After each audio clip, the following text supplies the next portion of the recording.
Hello बच्चों, my self Swai Jahangir. KSF के online platform पर आपका हार्दिक स्वागत है। बच्चों, मैं आपको यहाँ पे इस प्लेटफॉर्म पे ऑर्गेनिक केमिस्ट्री और इनऑर्गेनिक केमिस्ट्री के बारे में बताऊंगा और अपन उसको पढ़ेंगे। तो आज मैं जो स्टार्ट करने जाऊंगा वो ऑर्गेनिक केमिस्ट्री है। वैसे देखा जाए तो बच्चों, ऑर्गेनिक केमिस्ट्री, बच्चे इस केमिस्ट्री को ऐसे सोचते हैं, जो नीट की तैयारी वगैरह करते हैं वो ये सोचते हैं कि ये जो केमिस्ट्री है, यदि ये केमिस्ट्री नहीं होती तो हमारे नीट के अंदर बहुत अच्छे नंबर आते हैं फिजिकल और इनऑर्गेनिक के अंदर, परंतु ऑर्गेनिक केमिस्ट्री के अंदर वो बहुत ज्यादा डरते हैं। तो मैं आज उन बच्चों से बात करना चाहूंगा जो बच्चे ऑर्गेनिक केमिस्ट्री से डरते हैं और उनके अंदर एक फोबिया बैठ रखा है ऑर्गेनिक केमिस्ट्री से। तो इस प्लेटफॉर्म पे मैं आपको उस केमिस्ट्री, ऑर्गेनिक केमिस्ट्री से आपको एक फेवरेट सब्जेक्ट नहीं बना दूं, तो देखना, आप मेरे साथ जुड़ते रहना। साथ साथ में अपन उसको पढ़ेंगे, बेसिक से स्टार्ट करेंगे, अपन समझेंगे कि इस सब्जेक्ट को कहां से पढ़ना चाहिए, कहां तक चलना चाहिए।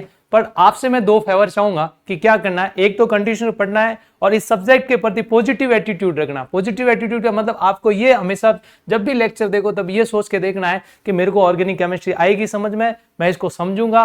और second, question practice. Organic chemistry हमेशा ज्यादा से ज्यादा क्वेश्चन प्रैक्टिस मांगता है। जितना ज्यादा आप क्वेश्चन करोगे ऑर्गेनिक केमिस्ट्री के अंदर, आपको उतना ही आपकी समझ विकसित होगी। तो चलिए अपन बात करते हैं कि ऑर्गेनिक केमिस्ट्री, हिंदी में बात करें अकार्बनिक रसायन, सॉरी कार्बनिक रसायन।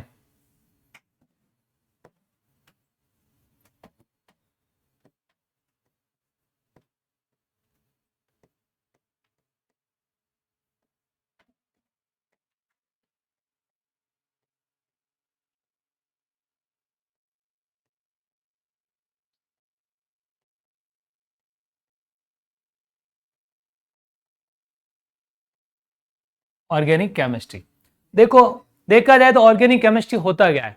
तो देखो, ऑर्गेनिक केमिस्ट्री जो वर्ड है वो ऑर्गन से बना हुआ। ऑर्गन्स का मतलब होता है शरीर के पार्ट्स।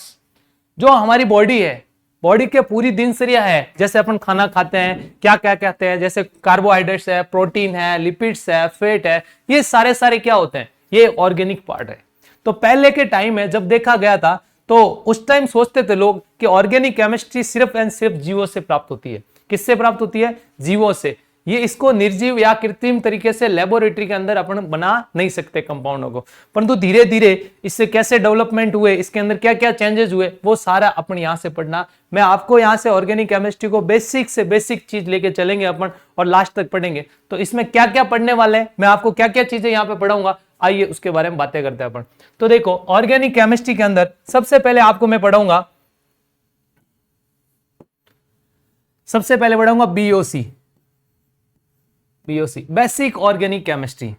तो बेसिक ऑर्गेनिक केमिस्ट्री के अंदर क्या पढ़ेंगे अपन? बेसिक ऑर्गेनिक केमिस्ट्री के अंदर अपन ये पढ़ेंगे कि ऑर्गेनिक केमिस्ट्री है वो किन, उसमें कौन कौन से कंपाउंड होते हैं और वही कंपाउंड क्यों होते हैं। जैसे मैं बात बोलूं कि ऑर्गेनिक केमिस्ट्री होती है chemistry of carbon compound, chemistry of carbon compound, कि कार्बन के कंपाउंड ही केमिस्ट्री, इस जो केमिस्ट्री है उसको अपन ऑर्गेनिक केमिस्ट्री बोलते हैं। तो वो क्या है, मतलब कार्बन ही है जो इन्वॉल्व क्यों ऑर्गेनिक केमिस्ट्री के अंदर, अदर एलिमेंट के साथ ऐसे क्यों नहीं हो रही, अदर एलिमेंट की ऐसी एक केमिस्ट्री की और अलग अलग ब्रांच क्यों नहीं है, तो उसके बारे में बात करेंगे। सेकंड, अपन देखेंगे कि ये जो कंपाउंड बने हैं इनकी फॉर्मेशन कैसे हुआ, कंपाउंड का जो फॉर्मेशन है, कंपाउंड का जो निर्माण है उस क्या कैसे हुआ, उसका संकरण क्या है, उसकी ज्योमेट्री क्या है, उसकी स्ट्रक्चर क्या है, वो सारी अपन बात किसमें करेंगे, बेसिक ऑर्गेनिक केमिस्ट्री के अंदर बात करेंगे। और दूसरा अपन यहाँ पे सीखेंगे बेसिक ऑर्गेनिक केमिस्ट्री के अंदर सबसे अच्छी इंपॉर्टेंट बात सीखेंगे कि किसी भी ऑर्गेनिक केमिस्ट्री के जो कंपाउंड है उसका आप हाइब्रिडाइजेशन कैसे निकालोगे, उसका हाइब्रिडाइजेशन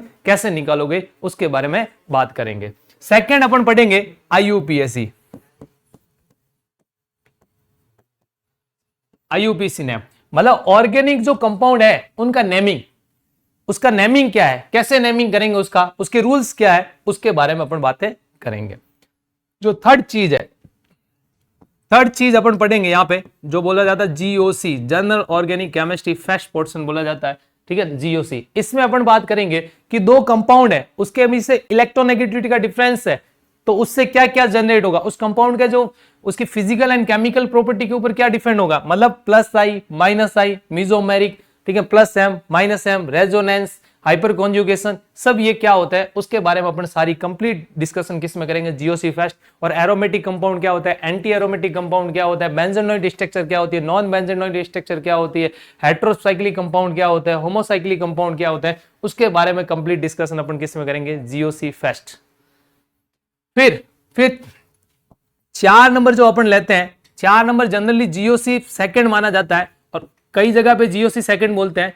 तो जीओसी सेकंड के अंदर अपन क्या करते हैं, जीओसी सेकंड के अंदर अपन पढ़ेंगे टाइप ऑफ रिएक्शन, कि रिएक्शन किस प्रकार की है, ऑर्गेनिक केमिस्ट्री कंपाउंड में जो रिएक्शन होती है वो किस प्रकार की रिएक्शन है उसके बारे में बात करेंगे। उसके बाद अपन बात करेंगे कि ये रिएक्शन जो होती है उसका प्रोसेस क्या है, मैकेनिज्म ऑफ रिएक्शन। अभिक्रिया की क्या पढ़ेंगे बेटा, क्रियाविधि पढ़ेंगे। क्या पढ़ेंगे इसकी, अभिक्रिया की क्रियाविधि की, अभिक्रिया में जो उत्पाद का निर्माण हो रहा है वो कैसे हो रहा है उसके बारे में अपन इसमें पूरा बात करेंगे। और टाइप ऑफ रिएक्शन, अभिक्रिया किस प्रकार की है, किस इंटरमीडिएट का फॉर्मेशन हो रहा है, मतलब कौन सा मध्यवर्ती बन रहा है, किस अभिक्रिया में मध्यवर्ती नहीं बन रहा है, किस अभिक्रिया में विलायक क्या होगा, ठीक है, रिएजेंट क्या होगा, इसके बारे में सारी बातें अपन किस में करेंगे, जीओसी सेकंड। तो देखा जाए तो जीओसी सेकंड है वो वेरी इंपॉर्टेंट है, ऑर्गेनिक केमिस्ट्री का सबसे बेस्ट पार्ट माना जाता है वो जीओसी सेकंड माना जाता है। परंतु मैं इसको अलग अलग बोलता हूं, यहाँ पे मैं बोलता हूं कि पहले इसमें अपन पहले जाते पढ़ेंगे मध्यवर्ती। क्या पढ़ेंगे, मध्यवर्ती। कि मध्यवर्ती क्या होती है, मध्यवर्ती मतलब इसमें पहले पढ़ेंगे अपन मध्यवर्ती।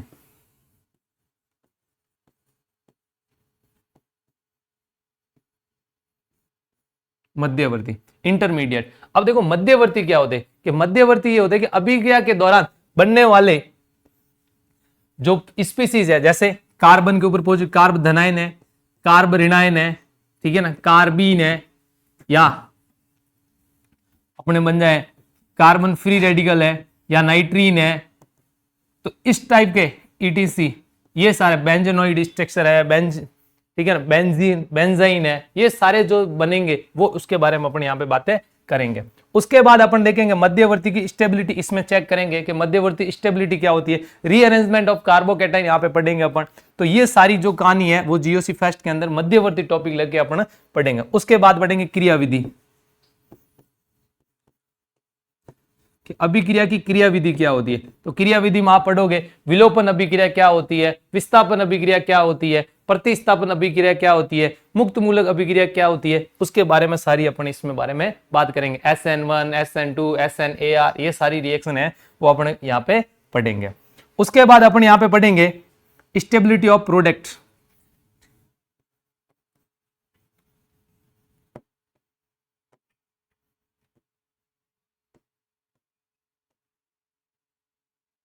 स्टेबिलिटी ऑफ प्रोडक्ट क्या पढ़ेंगे, प्रोडक्ट की स्टेबिलिटी, जो उत्पाद बनेगा उसका स्थायित्व।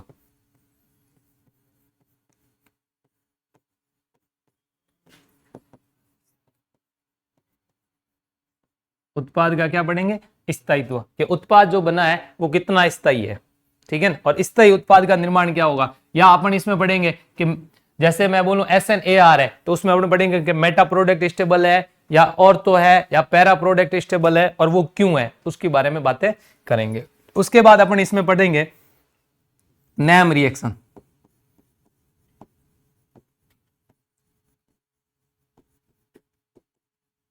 नैम रिएक्शन नाम से अभिक्रिया, जैसे एल्डोल है, कैनिजारो है, ठीक है ना, राइमर टिमान है, फिल्केस्टाइन है, स्वार्ड्स है, वुड्स फिटिंग है, वुड्स है, ये सारी जो रिएक्शन है, सैंडेमायर रिएक्शन है, ये सारी जो रिएक्शन है अपन किस में पढ़ेंगे, नैम रिएक्शन के अंदर पढ़ेंगे, ठीक है। अब देखो उसके बाद जो आपका 5वां नंबर है, अपन जो 5वें नंबर पे जो पढ़ने जाएंगे वो अपन पढ़ेंगे कि ये जो चैप्टर बच गए हैं जिसके अंदर अपन ने उसकी फिजिकल एंड केमिकल प्रॉपर्टीज जो नहीं पढ़ी, तो उसमें सबसे पहले पढ़ेंगे हाइड्रोकार्बन।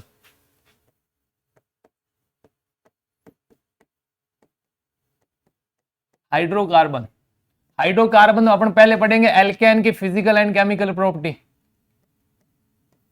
फिर पढ़ेंगे एल्कीन, फिर पढ़ेंगे एल्काइन,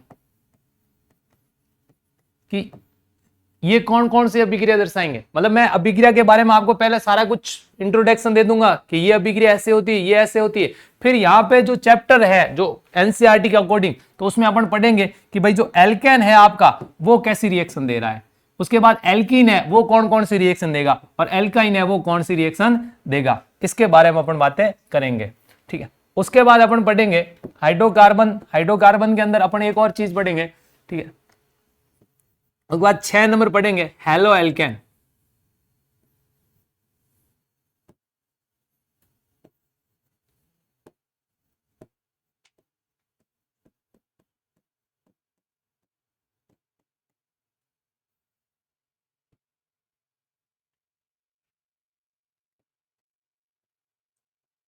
वह हेलो एरीन, हेलो एल्केन व हेलो एरीन। इसमें क्या पढ़ेंगे, एक तो एल्किल हैलाइड के बारे में पढ़ेंगे और एक एरिल हैलाइड के बारे में पढ़ेंगे।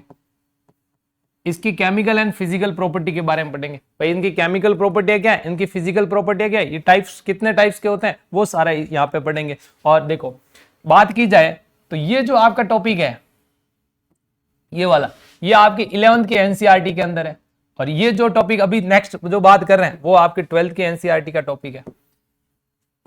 इसके बाद अपन पढ़ेंगे 7 नंबर पे, वो पढ़ेंगे अल्कोहल फिनॉल ईथर।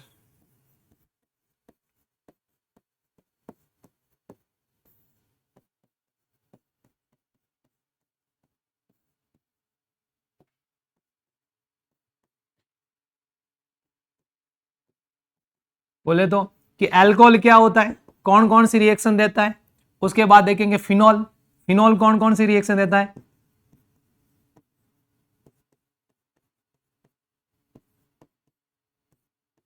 उसके बाद ईथर कौन सी रिएक्शन देगा और क्या क्या फिजिकल प्रॉपर्टी शो करेगा, क्या क्या केमिकल प्रॉपर्टी शो करेगा। टाइप ऑफ ईथर पढ़ेंगे, classification of alcohol phenol ether पढ़ेंगे, वो सारे यहाँ पे बात पढ़ेंगे। उसके बाद 8 नंबर पे अपन पढ़ेंगे एल्डिहाइड,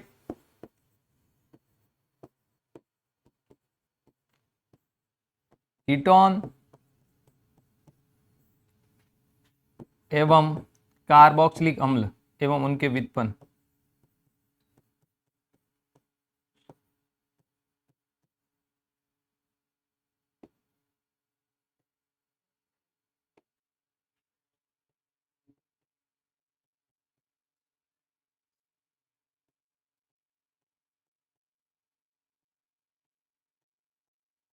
कार्बोक्सिलिक अम्ल।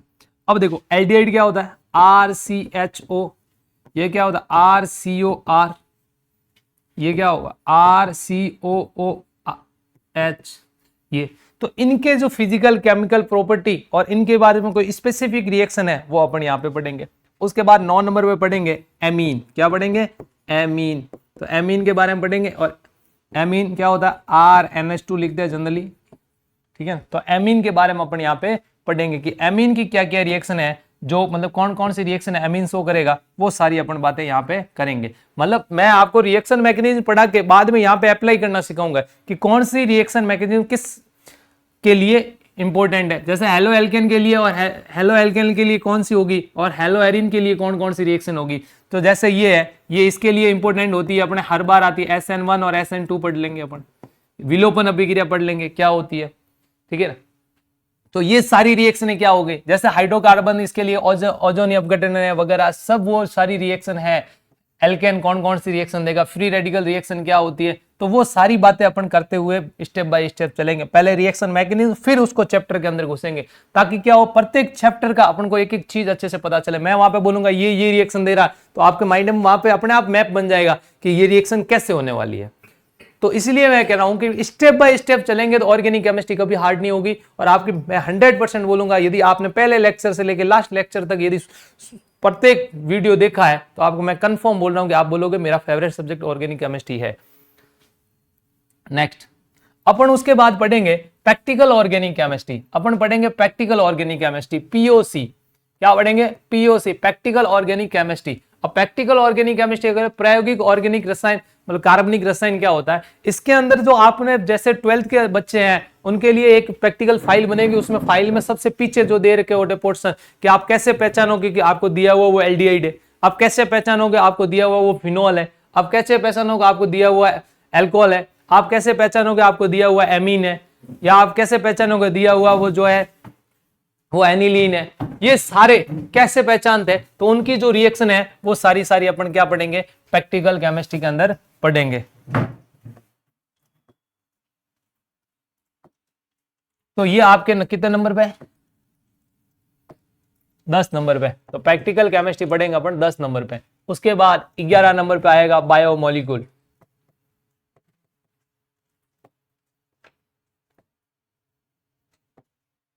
जैव अणु।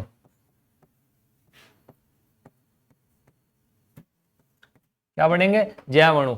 अब देखो जैव अणु में के अंदर क्या पढ़ेंगे अपन? पढ़ेंगे एल्डिहाइड, जो एल्डिहाइड के फंक्शनल ग्रुप वाले बायोमोलिक्यूल्स, ठीक है ना, कीटोन के फंक्शनल ग्रुप वाले बायोमोलिक्यूल्स, जैसे अपन ग्लूकोज, फ्रक्टोज, ठीक है ना, मैनोज, ये क्या होते हैं, कार्बोहाइड्रेट्स क्या होता है, एमिनो एसिड क्या होता है, ठीक है, डीएनए आरएनए की स्ट्रक्चर कैसे होती है, स्ट्रक्चर का फॉर्मेशन कैसे होता है, ठीक है ना, टाइप ऑफ स्ट्रक्चर क्या है, उसके बाद टाइप ऑफ मतलब जो एमिनो एसिड का वर्गीकरण है वो पढ़ेंगे। वो सारा अपन किसके अंदर पढ़ते हैं? यहाँ पे विटामिन सारे अपन क्या पढ़ेंगे? बायोमोलिक्यूल्स। उसके बाद जो 12वां चैप्टर है आपका वो है केमिस्ट्री इन एवरीडे लाइफ, दैनिक जीवन में रसायन।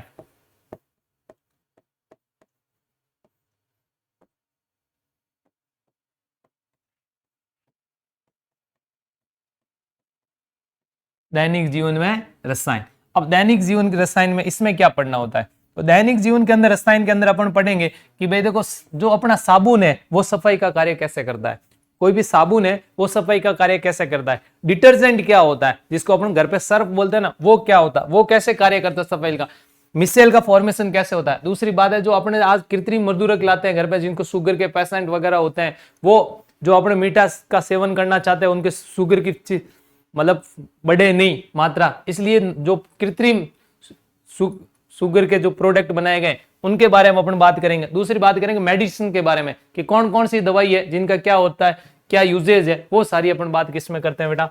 दैनिक जीवन के रसायन के अंदर बात करेंगे। उसके बाद एक चैप्टर जो बच जाता है एनवायरमेंट केमिस्ट्री, वो जनरली ऐसे ही पढ़ा देते हैं, इनऑर्गेनिक के लास्ट में मैं पढ़ा देता हूं। तो अपन यहाँ पे देखा जाए तो सबसे पहले क्या क्या चीज पढ़ेंगे?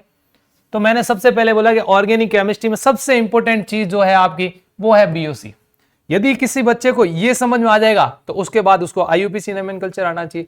तो बीओसी के अंदर क्या आएगा कि केमिस्ट्री में कार्बन इन्वॉल्व क्यों हुआ, कार्बन ही क्यों होगा, कार्बन के पास ऐसी क्या स्पेसिफिक कंडीशन है जिसकी वजह से वो पूरी इतनी बड़ी केमिस्ट्री का फॉर्मेशन पूरा कर रहा है, उतने बड़े कंपाउंड का निर्माण कर रहा है, तो उसके बारे में अपन बात करेंगे। उसके बाद सेकंड पढ़ेंगे जो ये कंपाउंड बने इनके नाम क्या है, अपन को क्या पता चलेगा कंपाउंड का नाम क्या है। जैसे मैंने एक कंपाउंड यहाँ पे बनाया और एक कहीं इंग्लैंड वगैरह में बन रहा है, तो उसको मैं कैसे जस्टिफाई करूंगा कि जो मैंने दोनों कंपाउंड बनाए वो दोनों का सेम है। तो वो हमेशा एक केमिस्ट्री की संस्था IUPAC, international union of pure and applied chemistry, वो डिसाइड कर दिया। तो उसने नियम दिए कि किसी भी कंपाउंड ऑर्गेनिक कंपाउंड है उसका नोमेनकल्चर अपन कैसे करेंगे, उनके लिए उन्होंने क्या दिए? नियम। उस नियम के आधार पर अपन क्या पढ़ेंगे? आईयूपीएसी नोमेनकल्चर पढ़ेंगे। अब जीओसी फेस्ट के अंदर अपन पढ़ेंगे, मैंने बताया था कि ये इंडक्टिव इफेक्ट शो करता है, प्लस है आई माइनस आई क्या होता है, स्टेबिलिटी ऑफ कैटायन एनायन, ये सारे देखेंगे। उसके बाद देखेंगे प्लस एम माइनस एम क्या होता है, मतलब प्लस एम को क्या बोल सकता हूं? प्लस आर भी बोल सकता हूं, जिसको रेजोनेटिक इफेक्ट बोलते हैं। अनुनादी प्रभाव, तो अनुनाद का क्या क्या प्रभाव होता है, अनुनाद कैसे स्थायी करता है किसी भी मॉलिक्यूल्स को, वो अपन देखेंगे। उसके बाद एरोमेटिक कंपाउंड क्या होता है उसके बारे में बात करेंगे। उसके बाद इसके अंदर अपन एक और पढ़ेंगे टॉपिक, मैंने यहां स्किप कर दिया, हो गया समावयवता।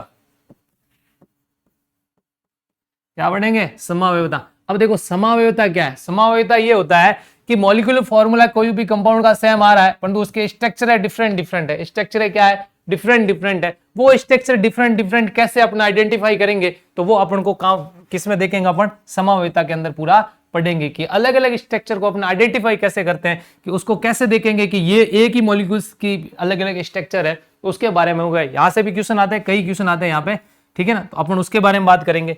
फिर ये पढ़ने के बाद आपको पता चलेगा कि मध्यवर्ती क्या होता है, कि रिएक्शन के दौरान बनने वाली चीजें क्या क्या होती है, जिसके रिएक्शन की रेट को क्या करता है, वो प्रभावित करता है, तो उसके बारे में अपन बात करेंगे। फिर देखेंगे कि रिएक्शन में जो प्रोडक्ट का फॉर्मेशन हो रहा है वो किस बेस पे हो रहा है, उसकी किस तरीके से बन रहा है वो, तो उसके बारे में बात करेंगे।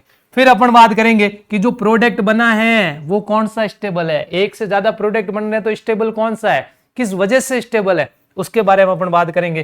कि उत्पाद का स्थायित्व के बारे में बात करेंगे। फिर अपन करेंगे कि ऐसी रिएक्शन है जो किसी साइंटिस्ट ने अपने नाम से दी थी, ऐसी रिएक्शन है जो किसी साइंटिस्ट ने क्या किया था, अपने नेम से दी थी, वो नेम रिएक्शन सारी पढ़ेंगे। तो ये जिस बच्चे को ये 4 टॉपिक अच्छे से समझ में आ गया, समझो वो ऑर्गेनिक का किंग है, बादशाह है। उसके बाद तो क्या करेंगे, उसका नेक्स्ट वाले अपने जो मैंने बताया ये चैप्टर, तो ये जो 11th का एक चैप्टर था और बाकी वाले ये जो 12th के चैप्टर है आपके, तो 11th के चैप्टर, तो ये अपन पढ़ने के बाद ये जब इसके अंदर अप्लाई करोगे ना आपको एकदम सिंपल लगेगी। और उसके बाद ये जो जितने भी मैंने लिखवाए ये सारे आपके 12th में है। तो इसका मतलब जो कोई बच्चा 12th में करना चाह रहा है कि 12th का है और उसको पढ़ना है, उसको ऑर्गेनिक केमिस्ट्री नहीं आ रही, तो बेटा आपको पहला ये लेक्चर पहले सबसे पहले इसके बारे में जानना पड़ेगा। यदि आपको लगता है कि ये आ रहा है तो स्किप कर लो, यदि आपको लग रहा है ये भी आ रहा है तो फिर वो जो मेरा वीडियो है ये वाला जो लेक्चरों पे वीडियो है उस पे देखना आप, ठीक है।